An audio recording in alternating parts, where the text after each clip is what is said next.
Yes, sir. Yes, sir. So I know some of them. I'll tag them here. So on this day, I just went to the house and I saw a woman in the house. Yeah. And I greeted her and I said, I'm looking for so person. I don't want to mention his name. So she said, that's my husband. And my mind did boom. I said, okay. And the kind of person I am. Remember, I forgot to put all these things I'm passing through. I was a church person. All true. All true. I have never left the church because that is what I grew up knowing. I have never left the church. So because of that thing in me, I just told her, I said, your husband is befriending me. And he told me that he's not married. Immediately I told her. I said, please, I am sorry. I'll never come to your house again. You were a police officer even at that time? Yes, sir. Yes, sir. Hope she didn't pounce on you. No, she didn't. Man, she's dealing with an officer. She did. So she didn't. So I left. And he came to the house. He has been calling. I'm not picking. And he just came to the house. And he said, patient, get ready. We are going to somewhere. I said, where are you taking me to? I said, I'm not doing it again. So he said, no, don't just worry. Let's just go somewhere. So we went. I followed him with his car. Yes, with his car. So we went to Abuja Teaching Hospital. Then it was called Specialist, not University Teaching Hospital. So we went to Specialist and he just took me to a lab.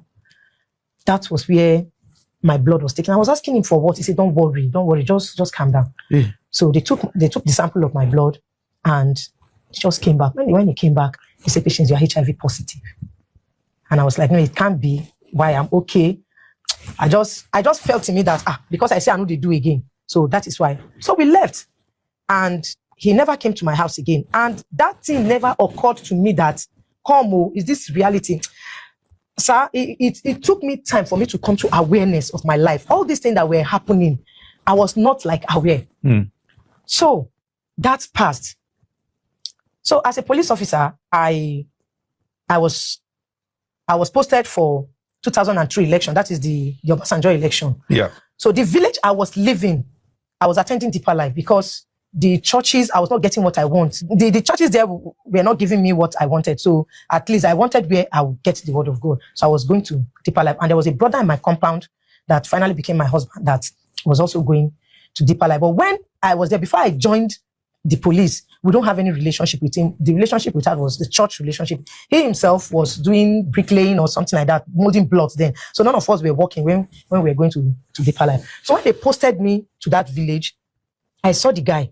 He was going to work. Then he had already become a uniform personnel too, but not the police. So he had become a uniform personnel too. So he saw me, said, Sister Pat, how are you?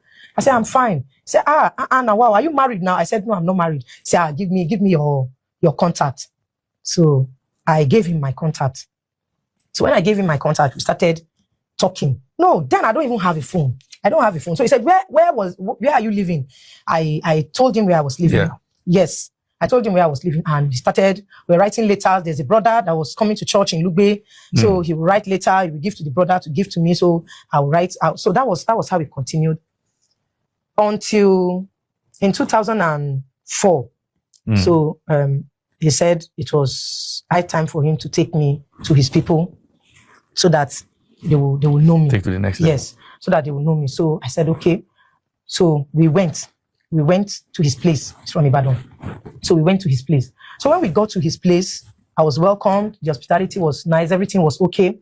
Until the day I wanted to leave because I was to leave before him because I was to do chief bridesmaid for one of my friends in Jos.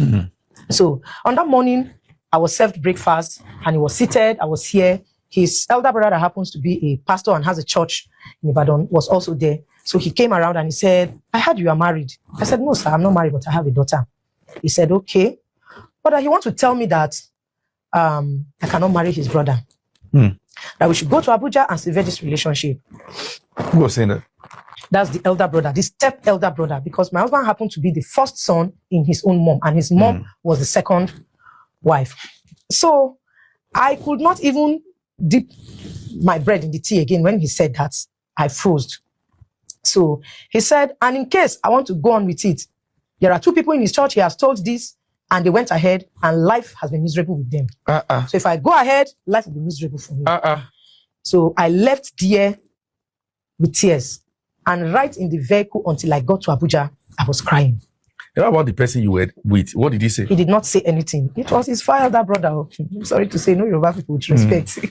So he could not say anything. But as we left, he assured me, he said, don't worry. Everything will work out. Yes, everything will work out. The mom loved me anyway because he had stayed for like 9 years without coming home. So I was the one that was bringing him home. So the mom was very happy to see me, and she supported. So he was like, if my mom had supported my sisters, my siblings, who is my step. So that was how I came. And after the wedding, he came back and he came to the house. He came to my house in Lube. So on the verge of him telling me not to bother, I started crying. So he started petting me. Don't worry, it will work. From that petting, I don't know what happened. We slept with each other. Wait. And you slept with each other? Yes, sir. Well, you didn't say anything again about the HIV case? No. I don't believe that thing. I did not believe it. I did not believe it. So we slept with each other, and that's... Let me ask you a direct question. Okay, sir. Did you ever find out you were HIV positive? Yes, I did. We'll get there. So that's thing that happened, I got pregnant. This, both of you? Yes. This person? Yes, I got pregnant. And then I was already in a church, established in a Pentecostal church. Yeah. And I was in the choir already. Yes, so I was like, I will not have another child though. I must abort this pregnancy so that I will do wedding. I will not. So he was like, no, that is the man now. He was like, no. So he told me that he was going to tell my elder brother because the person I was fooling was in Abuja then. So on this day I was in church. I was in service in church. And the pastor, he's now a bishop anyway. So the bishop had finished preaching. And as he was going to his seat, he came back. And he said, there's somebody here, there were two prophecy, because it was during December. He said, there's somebody here. He said the first prophecy, and the second one, he said, you are pregnant, you're a lady, and you want to go and abort it. If you do that, you will die. And the seat I was sitting on, it was as if the ground should open for me to enter. And I ran to my very close friend, who was like my spiritual guide then. So I ran to her and I told her, I said, Mama, this thing that pastor said, I'm the one. She now said, glory to God. I should go and meet him quickly. I said, I will not go, I'm not going. So she said, no, people will not know. Just go and stand on the queue now. Shebi is two prophecies. So just go. People are even going line up to go and see him. So I was on the queue. So I got there and I said, sir, this is me. So Bishop was like, Pat, you have committed sin and you want to go and commit a bigger sin. Oh yeah, what about the guy? Is he interested? I said, yes, he's interested. So yeah, go to the village and do the needful. So that was how we called my people, his people, everything, March 2005. I did normally you have to do the police marriage. So I went, I did the police marriage, everything we did together with him. And 2005, we went to do the introduction. But the dowry was not collected because in my culture, the Gbagi culture, once you are pregnant, they can't collect dowry. So they did not collect dowry from him. So that was how we did the introduction. And that very day we came back to Abuja and I started staying with him. Excuse me. So at 7 months of that pregnancy, I lost the pregnancy. Yes, I lost that pregnancy. I lost that pregnancy at seven months. So it was a tough one because I will have to be evacuated. Yeah, definitely. So it was very painful, even though it wasn't a new thing for me, but the abortions that I made was very young abortion, but this one now is something real evacuation. Yes, real evacuation. So I did the evacuation and I still came back to stay with him. But each time I raised the issue of him going to pay my dowry, he will waive it away. He will waive it away. So 2005, 2006, then was the awareness of HIV. Then what is it called? Awareness, jingles on radio and TV and television. Yeah. And one day he just said, this one that we did not even do all these tests before getting married. Let's go and do this test now. So I obliged. Sir, I will tell you that I did not even remember that word. Because I didn't even put it at heart that something like that happened. So when we went, we were counseled. This time it was more of a ART and this thing. So we were counseled and everything. As antiretroviral. Yes, shop like that in the hospital. So we did heart to heart. In those days, they called it heart to heart. So we did the counseling and everything. And my result was given to me alone and his was given to me alone. And the thing, what the counselor would always tell you is that it is left for you if you are willing to tell your spouse or not.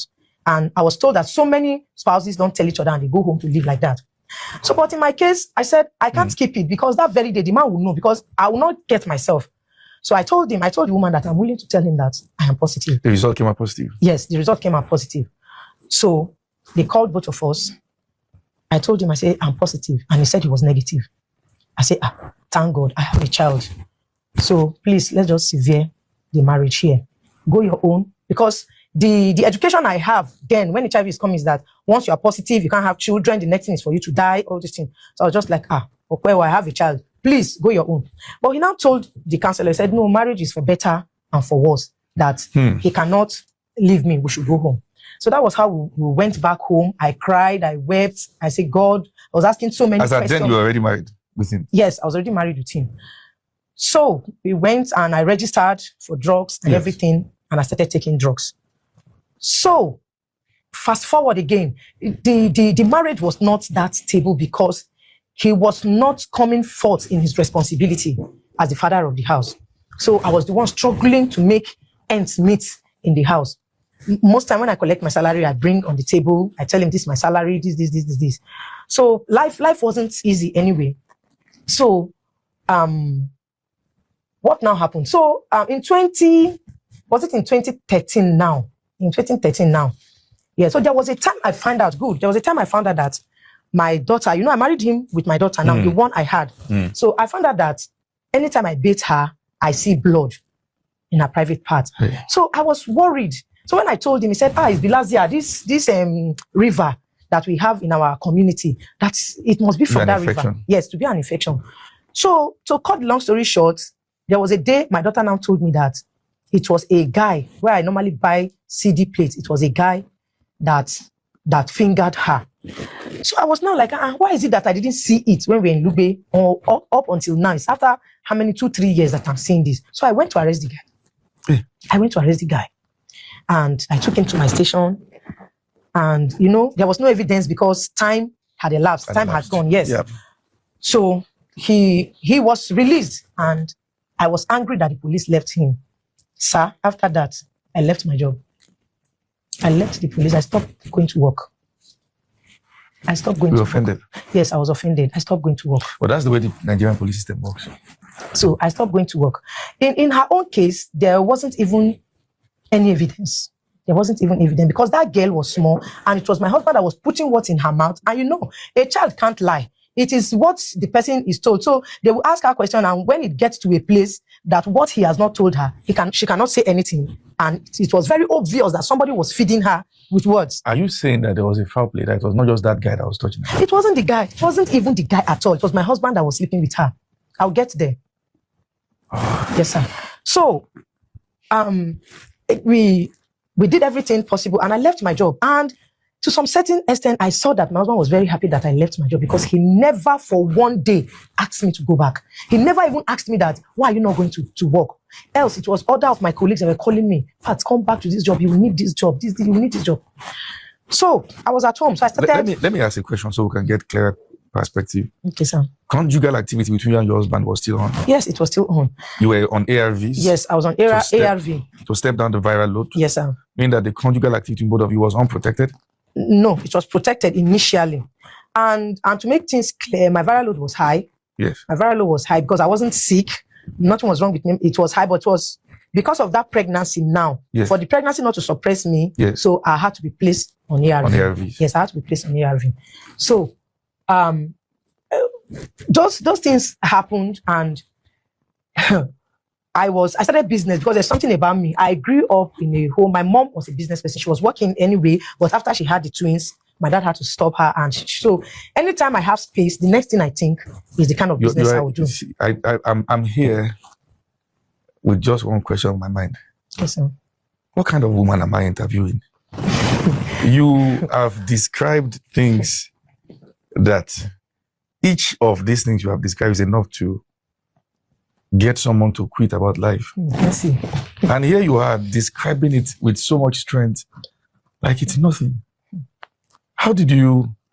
Because my heart is beating fast, and I'm like, my God, is this a joke or what? You saw that with your daughter. Where did that leave you? How did you find out he was touching her? Okay, where I came to find out was when I eventually went back to my work. I eventually went back to the Nigerian police. Yeah. Let me beat that details. The process, yes. Yeah. I eventually went back to work. And before I went back to work, my daughter was to go to SS1 and I wanted her to go to day school, but he insisted that she should go to boarding. Are you saying he was touching her while she was in secondary school? Yes, sir. He started touching her even before I had his first child in 2007. So I had her in 96, and he started touching her in 2007 when she was 11 years old. Even before I had his first daughter, I will come to know later when same house. And I was suspecting it. And I told my elder brother was like, this man that married you with a child and he's loving you, you are suspecting him that he's getting close to your child. So what will I do? So I just left it at that. Because their closeness was too much.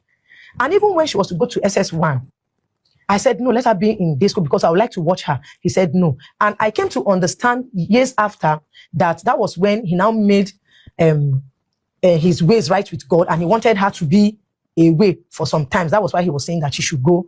He repented? That was what he told me then. So it was when I went back to the force, I was transferred to Kogi State. I was transferred first to Delta, and I did my transfer to Kogi State so that I'll be close to the children. So it was then that one day my daughter called me. She has been calling me anyway, that there's a guy that is very close to her. I think they finished secondary school together. No, they were in secondary school because then she had not finished. So this guy is close to her. I think he was scared that she was going to tell to that guy. So he doesn't want to see her with that guy. So he reported her? Yes. Knowing fully well that she might tell the guy? Yes. So he always reports her to me. And even herself, she'll say, anytime she's close to this guy, that the father is doing this, is doing that. So one day, he now told me that it's like the guy is sleeping with her. So there was this awareness in me that just came up. Because I was suspecting this even before then. I just called her. I called her by name. I said, you are my daughter, and I am the one that raised you up. Is this man sleeping with you? I said, if you don't tell me, I will curse you. She started crying. She started crying. She said, yes, mommy. But he said I should not tell anybody. She started, I said, God, I'm finished. So what happened to me is now turning to happen to my daughter. Let's get this perspective right. Your husband, that people are saying he is a loving man because he married you with your daughter. Yes, sir. That's the perspective out there. Yes, sir. Now, your daughter is confessing to you. Yes, sir. That he's been sleeping with her. Yes, sir. As at the time you found out, he's been doing that for many years. I found out in, was it 2013 now?